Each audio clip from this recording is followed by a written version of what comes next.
आपदामपहर्तारं दातारं सर्वसंपदां लोकाभिरामं श्रीरामं भूयो भूयो नमाम्यहम्.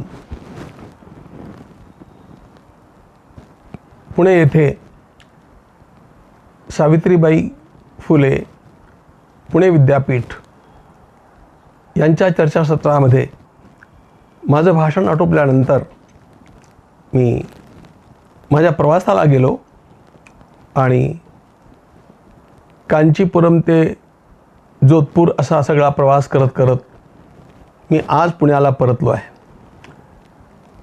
या प्रवासामध्ये ज्या अनेक बातम्या मला वाचायला ऐकायला मिळाल्या त्यामध्ये हे लक्षात आलं की माझ्या त्या बीज भाषणातलं एक वाक्य उचलून त्याच्यावरती बराच उहापोह महाराष्ट्रामध्ये चाललेला आहे. समर्थांचा दासबोध हाच एक स्वतंत्र ग्रंथ आहे असं सांगत असताना मी असं कधीच म्हटलं नाही की दासबोध हा सर्वात श्रेष्ठ ग्रंथ आहे. माझ्या संपूर्ण जीवनामध्ये मी ज्ञानेश्वरीपेक्षा श्रेष्ठ कशालाही मानलेलं नाही. श्री ज्ञानेश्वर महाराज आणि छत्रपती शिवाजी महाराज हे दोन महापुरुष, या दोन महान विभूती अशा जगात कुठेच झाल्या नाहीत असं मी सर्वत्र सांगत हिंडत असतो. आणि त्यामुळे ज्ञानेश्वरीपेक्षाही कुठला ग्रंथ श्रेष्ठ असेल किंवा जगद्गुरू संत तुकाराम महाराजांच्याही गाथेपेक्षा दुसरा कुठला ग्रंथ श्रेष्ठ असेल असं सांगण्याचं धाडस करण्याची तर बातच सोडा, पण असा विचारही माझ्या मनात येणार नाही. संत तुकाराम महाराज यांच्या जीवनाबद्दल आणि गाथेबद्दल मी सातत्यानं अनेक वेळेला बोलत आलो आहे, प्रस्तावनांच्यामध्ये लिहित आलो आहे की कुठल्याही प्रकारचा बाहेरचा आधार नसताना अशा प्रकारची अभंगवाणी श्रवणारा थोर महात्मा की ज्याच्या वाणीचा विचार गगनाला गवसणी घालतो, जयाची बदे पूर्ण वेदांत वाणी असं ज्याचं वर्णन केलं जातं आणि वेदांचा तो अर्थ आमासीच ठावा असं ज्यांनी आत्मविश्वासानं म्हटलं, या सर्वांचा मी अपलाप करेन अशा प्रकारची कल्पना करणं हे सुद्धा दुर्भाग्य आहे. जगद्गुरू संत तुकाराम महाराज यांनी ज्या प्रकारे प्रपत्तीच्या माध्यमातून बाह्य गुरु नसताना, शास्त्रांचं अध्ययन नसताना आणि प्रपंचाच्या अनेक प्रकारच्या विवंचना निर्माण झालेल्या असतानाही सर्वोच्च पद गाठून दाखवलं, त्यामुळे मी सर्वांना हे सांगत आलेलो आहे की संत श्री ज्ञानेश्वर महाराज हे पूजनीय असले तरी पण त्यांचा आदर्श ठेवून चालता येत नाही, कारण त्यांचा विहंग मार्ग आहे. पण बोट धरून चालवणारे जर कोणी संत असतील, आपल्या प्रत्येक खास कळग्यातनं बाहेर काढणारे कोणी संत असतील तर ते संत श्री तुकाराम महाराज आहेत. अशाच प्रकारचं विधान मी माझ्या भावनेनुसार सर्वत्र करत गेलेलो आहे. आणि त्यामुळे जेव्हा मी असं म्हटलं की दासबोध हा स्वतंत्र ग्रंथ आहे, याचा अर्थ लक्षात घ्यायला हवा. स्वतंत्र ग्रंथ याचा अर्थ आधुनिक पद्धतीनं लिहिला गेलेला ग्रंथ. आधुनिक पद्धतीनं ग्रंथ लिहिताना त्यामध्ये उपोद्घात असतो, अनुक्रमणिका असते, प्रस्तावना असते, उपक्रम, उपसंहार आणि संदर्भ ग्रंथांची सूची, हे सगळं व्यवस्थितपणे आधुनिक पद्धतीनं आपल्याला दासबोधामध्ये दिसतं. इतकंच माझा म्हणण्याचा आशय होता, पण त्याचा विपर्यास करून अनेक लोकांची अशा प्रकारची दिशाभूल केली गेली की संत श्री तुकाराम महाराजांचा गाथा किंवा संत नामदेव महाराजांचा गाथा हे संकलित साहित्य आहे, याचा अर्थ इतरांचं साहित्य त्यांनी संकलन केलं असं नाही. माझ्या म्हणण्याचा नीट आशय लक्षात घेतला पाहिजे, आणि तो म्हणजे श्री महाराज वेळोवेळी उत्स्फूर्तपणे अभंग गात गेले. लोकांनी ते लिहून घेतले आणि वेळोवेळी गायल्या गेलेल्या या प्रगट झालेल्या अभंगवाणीचं नंतर जे संकलन करण्यात आलं त्यानं गाथा बनला. हेच संत नामदेवरायांच्या गाथेबद्दल पण आहे. आणि त्यामुळे यांना संकलन म्हणणं यात काय गैर आहे मला कळत नाही आहे. हे वाङ्मय त्यांचंच आहे, पण एक टाकी लिहिलेलं नाही. वेळोवेळी भगवंताच्या आविर्भावामध्ये त्यांना जी अभंगवाणी स्फुरली ती त्यांनी सांगितली आणि नंतर ती एकत्रित केली गेली.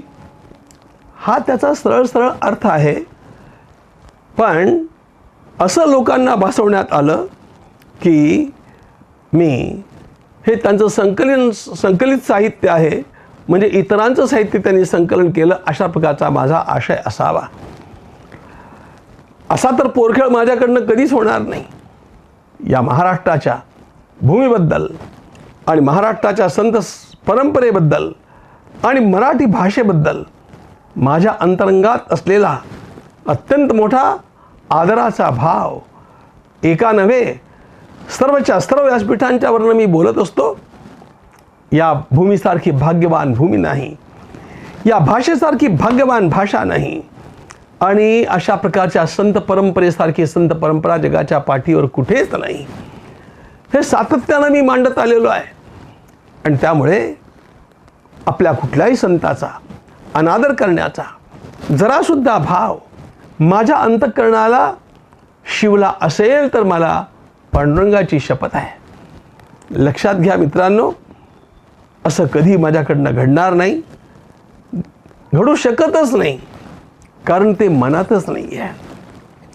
मुळात या संपूर्ण प्रकरणाचा एका वाक्याचा विपर्यास करून ज्या प्रकारे काही लोकांना ते कळलं नाही, काही लोकांना ते कळूनही त्याचा विपर्यास कदाचित झाला असण्याची शक्यता आहे. म्हणून आज माझ्या प्रवासानंतर येऊन मी या व्हिडिओ करता बसलो की एकदा लोकांना प्रांजळपणे माझी भूमिका मी सांगावी. एक गोष्ट सत्य आहे की दासबोधाचा उल्लेख करताना मला अमृतानुभवाचा उल्लेख करायलाच हवा होता, पण तो अनवधानानं माझ्याकडनं राहून गेला आणि म्हणून मी संत परंपरेची क्षमापण मागितली. अमृतानुभव हा तर जगाच्या पाठीवरचा सर्वोच्च ग्रंथ आहे. 10 उपनिषदांना सुद्धा ज्याच्यापेक्षा अधिक काही सांगता येत नाही अशा प्रकारची प्रतिज्ञा ज्यामध्ये माऊली करतात, आणि ज्या ग्रंथावरती मी अमेरिकेमध्ये व्याख्यानं केली, प्रवचनं केली, त्या ग्रंथाची थोरवी काय सांगावी. हा ग्रंथ अगदी आधुनिक पद्धतीनं लिहिल्या गेल्यासारखा ग्रंथ आहे. त्यात वेगळी वेगळी प्रकरणं आहेत. त्यामध्ये एका प्रकरणामध्ये दुसरं प्रकरण घुसलेलं नाही आहे, आणि त्यामुळे त्यालाही अशा प्रकारे स्वतंत्र ग्रंथ म्हटलंच जायला हवं. हा भाग माझ्या बोलण्यातनं राहून गेला, पण तो हेतुपूर्वक नव्हता. ते अनवधानानं घडलं आणि तिथे असलेल्या वेळेच्या संकीर्णतेमुळे पण असं काही घडलं. भगवान श्री ज्ञानेश्वर महाराज हे माझं जीवन सर्वस्व आहे, आणि त्यामुळे जगभर माऊलींच्या विचारांचा प्रचार करीत मी हिंडत असतो. आपण स्वतः जाऊन बघू शकता, पानिपतला संत ज्ञानेश्वरांच्या नावाचं मंदिर निर्माण करण्यात आलं. पानिपतच्या सर्वात श्रेष्ठ चौकाला संत ज्ञानेश्वर चौक हे नाव देण्यात आलं. कॅनडातल्या टोरांटोमध्ये ज्ञानेश्वर मंदिराची निर्मिती केली. व्हँकुव्हरमध्ये ज्ञानेश्वर अध्ययन केंद्र आणि ज्ञानेश्वर उपासना केंद्र निर्माण केलं. हे सगळं सांगण्याकरता मी बसलेलो नाही आहे. मुद्दा असा आहे की माझ्या अंतःकरणातल्या या ज्ञानेश्वर भक्तीला कुठल्याही प्रकारे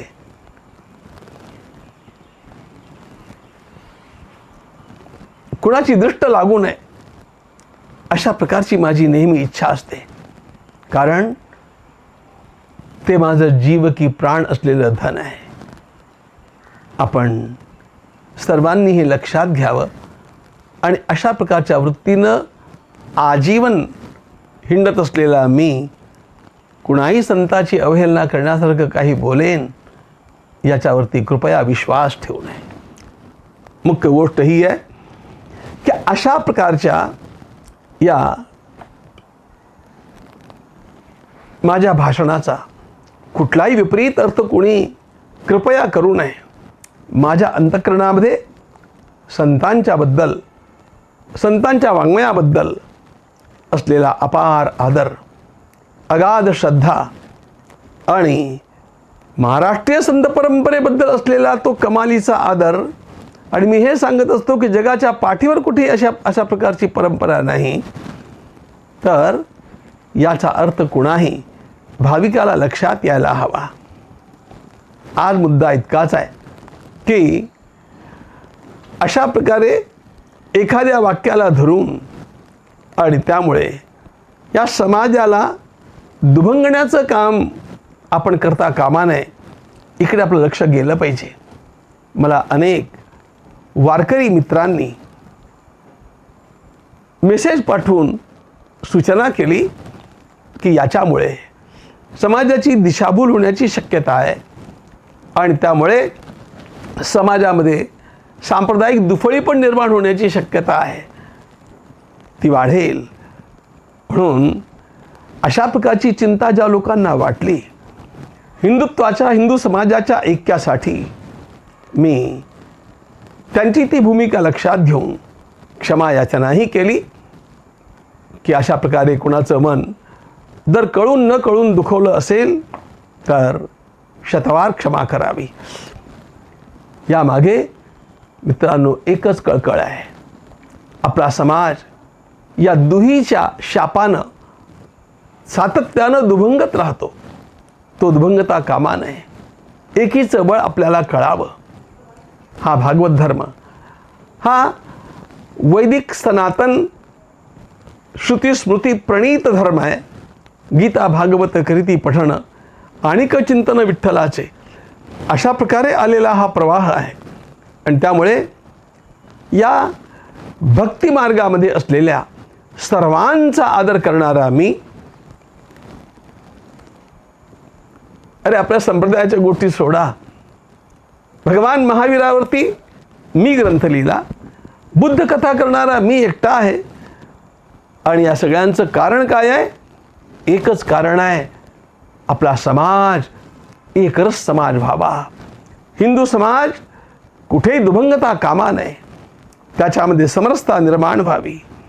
आणि या सर्व संप्रदायांना आपण आपलं मानून चालावं. आपला संप्रदाय जसा असेल तसा आपला आचार विचार असावा, पण या अन्य संप्रदायांच्या बद्दलही आदर आणि आपुलकीचा भाव असावा. अशा प्रकारचं कार्य करीत देशभर आणि जगभर हिंडणारा मी कुठल्याही प्रकारे कुणाही संताला कमी लेखणार नाही कधीच.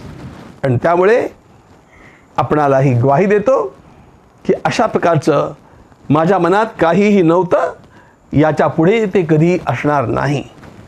माझी आपणा सर्वांना एकच कळकळीची विनंती आहे की आपण या सामाजिक ऐक्याच्या दृष्टीनं अशा प्रकारचे वाद वाढवू नयेत. कुणाला शंका निर्माण झाली, जिज्ञासा निर्माण झाली आणि कुणी केव्हा तरी काहीतरी बोललं, विचारलं, हा भाग वेगळा असतो. पण या गोष्टी ताणून धरून समाजाचं फार मोठं नुकसान आपण करीत आहोत, याचं भान आपल्याला पाहिजे. आपली महाराष्ट्र भूमी या दुहीच्या शापानं आधीच दुभंगलेली आहे आणि ती एकत्र करण्याचा प्रयत्न आपण सगळे मिळून करूया.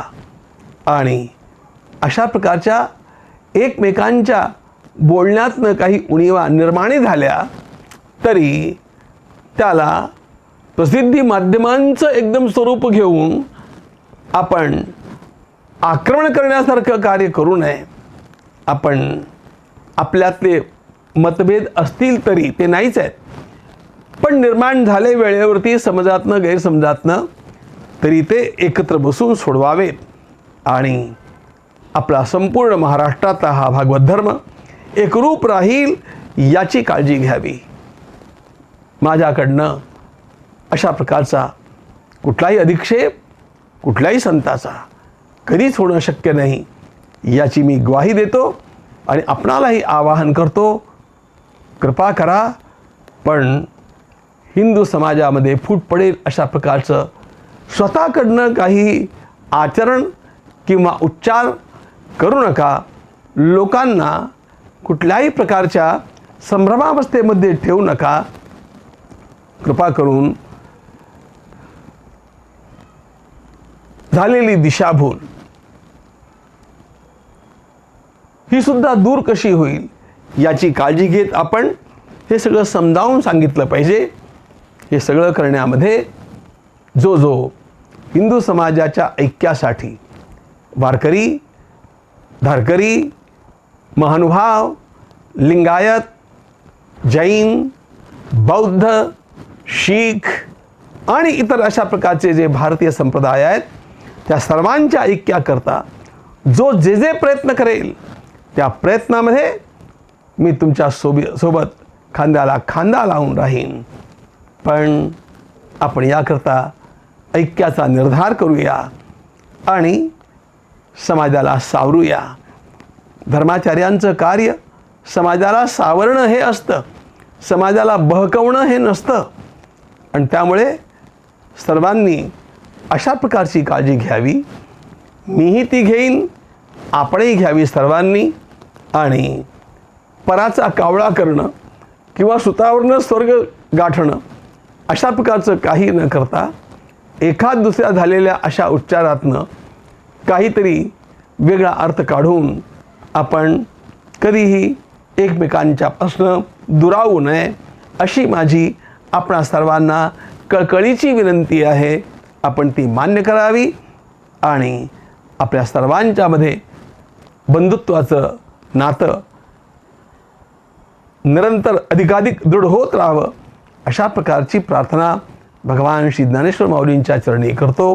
पुंडलिक वरदा हरिविठ्ठल, श्री ज्ञानदेव तुकाराम, पंढरीनाथ भगवान की जय.